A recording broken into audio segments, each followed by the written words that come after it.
There was one time na myself and yung isa kong kabarkada, magkaklase kami sa isang subject. As part of our midterms, meron kaming group project. Ang final output namin is a paper. Meron kaming isang groupmate, nagdo-dorm siya sa paakyat ng bundok. Sabi namin, sige kasi ang labas namin 7 p.m. Hassle sa'yo na bumaba pa, dalawa lang ng jeep. Kami na lang ang pupunta. Nag-offer kami kasi yung brad ko, may motorsiklo siya. Okay. Parang enduro type. Ang kasa ko sa kanya, punta kami ng pagdating namin doon, nag-text ako doon sa groupmate namin. Baba siya, abot namin si materials. Tapos ganun lang, mabilis lang na conversation. So, alis na kami. And usually kasi the distance from pababa kung saan marami ng ilaw at marami ng jeep Mm. ang kahit anong oras is malapit lang. Just a matter of siguro mga 1, 2 minutes, 3, ganyan. Yes. Yes. So supposedly it was a shorter run. Yes, oo. 15 minutes na kami.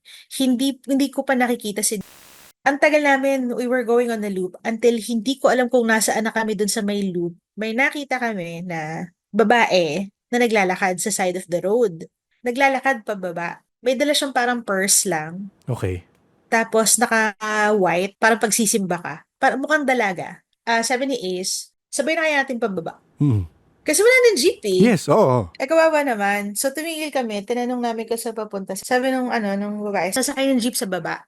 Sige, angkas na po kayo. So nag-move forward si Ace, enduro type na Yes, Yamaha. oo. Oo. Move forward si Ace, move forward ako. Umangkas yun, di thank you and thank you yung babae. Tapos go na, yan. Andar kami, andar.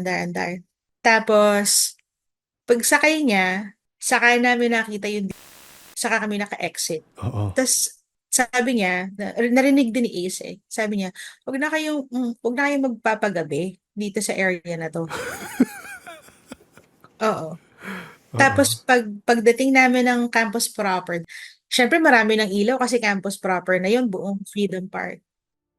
Biglang gumaan, pagtingin namin, wala na siya.